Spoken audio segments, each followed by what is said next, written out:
Now that you've learned what air masses are, let's look at weather fronts, which are what occur when two air masses meet. I've put these pictures of clouds here because when fronts occur, there are often various kinds of clouds associated with them. Sometimes they're scary looking clouds, and sometimes they're innocent looking clouds very high away from the surface of the earth. So what are fronts? As I mentioned, they're boundaries between air masses. There are four kinds of fronts: cold fronts, warm fronts, stationary fronts, and occluded fronts. We'll take a look at each of these. Let's start with a cold front. Cold fronts occur when cold air replaces warm air. Here's a little sketch of the surface of the earth, and I've got a little tree there to show you that we kind of have a cutaway view. Cold air is moving into warm air. On a map, cold fronts are shown with blue triangles, and the triangles indicate the direction that the cold air is moving. In this case, it's moving in that direction. Cold fronts are steeper than warm fronts, as shown here. You can't actually see the front, but the cold front has this shape right here. It'll be different when I show you a warm front. Cold fronts advance faster than warm fronts, and that will be important later on. The weather associated with cold fronts is more violent than warm front weather. Precipitation is very intense, but it isn't for a very long duration, and this is why. As the cold front moves, the warm air on the other side of the front is forced upward very quickly along this steep front. What happens when warm air is forced upwards quickly? It forms clouds. If the air happens to be very humid, it can form intense thunderstorms and lots of rain. But it only happens in this rather small area. Here's a picture of a cold front from your lab. It shows pretty much the same thing that was in that little drawing. Here's the cold air coming from the left. Here it's showing the symbols used and the heavy precipitation that's being formed as a result of this warm air being pushed upwards. They're also showing that you might have a few high-level cirrus clouds at the leading edge of a cold front, maybe some lower clouds, some little cumulus clouds, but then the major clouds that are associated with heavy precipitation are the cumulonimbus clouds, and sometimes you get an anvil head at the top, which is simply the shape of the cloud looking like an anvil because of these high winds up above. Sometimes as this cold front approaches, you can see this bank of clouds also approaching like a large line of clouds, such as shown in these pictures. Once the cold front passes, you're basically in what we call air mass weather. So you would be back here in this diagram. Now that you're in a region of cold subsiding air, the pressure is going to rise, and the conditions are going to be clear. However, they will be colder than they were before the cold front passed. Now let's move on to a warm front. In a warm front, the warm air replaces the cooler air. So let's draw the picture again, but this time the warm air is moving into the cold air. On a weather map, this is shown with red semicircles. And again, the symbols are shown so that you know which direction the front is moving. The slope of a warm front is much more gradual than the steep slope of a cold front, and I've drawn it here. Clouds become lower as the front becomes nearer, and this is because warm air is pushed up over this entire sloping area, and so you get clouds that get higher and higher and higher the farther you are away from where the actual front is on the ground surface. Warm fronts move slower than cold fronts. Again, that will be important in just a moment. The precipitation associated with a warm front is much less stormy than a cold front because that air is not being pushed up nearly as quickly. However, because of the gradual slope of the actual front, it's spread over a longer period of time or a longer duration, and that's shown here. You have rain where the front begins, but you can also have rain over a much larger distance. So you might get more rain with a warm front, but not nearly as intense. Here's another picture from your lab manual that shows pretty much the same thing. Warm air coming from the left, here's the map symbol, and this is showing the different clouds that you would see as the warm front approaches. So if you lived right here, your forecast might be, well, today we're going to have some high cirrus clouds and they're going to get a little lower tonight.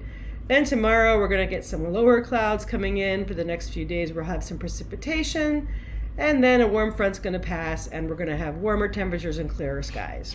So that's how forecasts are made. The clouds associated with a warm front, as indicated in the previous picture, are high clouds, gradually becoming lower clouds.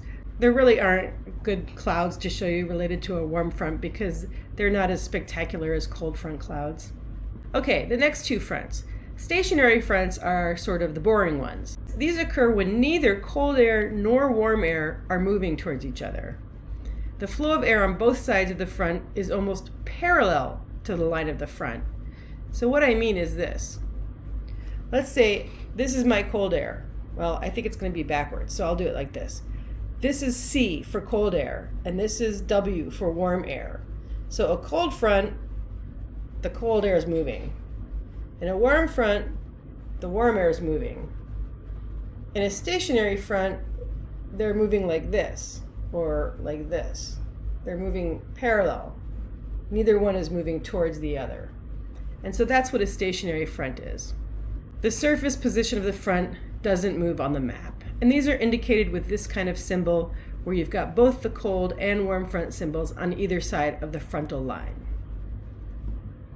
The occluded fronts are the ones that really bring the crazy weather.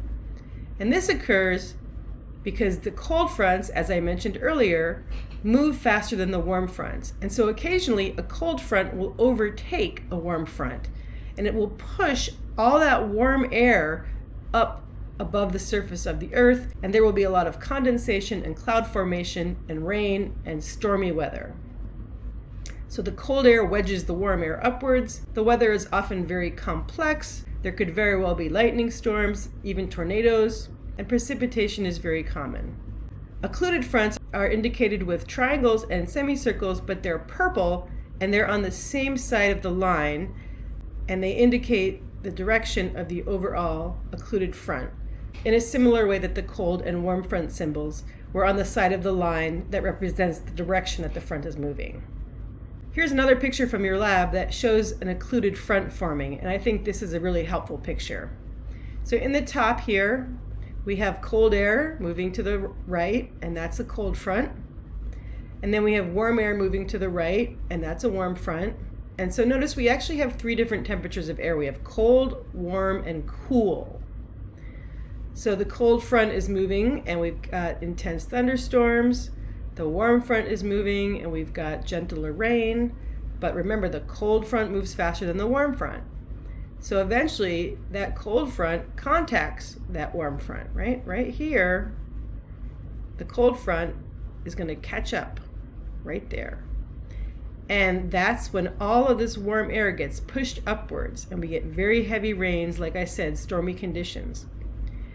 Eventually, what happens is one front develops. We now have the occluded front, but down here, really right here, we now have kind of a new cold front.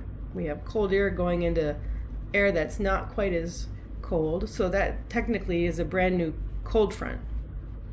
But because this series of events occurred, we call it an occluded front. So here's an example of what some of these look like on weather maps, which we're going to look at in lab. The one on the left I actually just pulled off the internet today. If you can figure out where you're looking, this is Michigan here. This right here is the US-Canadian border. And there's basically a cold, dry mass, a continental polar air mass coming down from Canada. And if you can see this symbol here, this is a cold front, which they've indicated in blue with triangles. Sorry, my pen is red. And they've just put colder here. There's a low pressure system over here. And they're just doing a quick visual for people that are watching this on the internet. Here's a more accurate weather map of a different time period. This is not the same weather map. And you can see there's a cold front here, there's a warm front here, and this cold front took over this warm front right at this junction. And so here we have an occluded front. We have a low pressure center right here, and that is where there's the stormiest weather with this occluded front and lots of air rising, and that's why it's low pressure. We have some local high pressure regions, some other low pressure regions, and so this is what the symbols look like on a weather map. Coming up next, we're going to talk about three different topics: mid-latitude cyclones, which are an important part of your lab this week, tornadoes, and thunderstorms.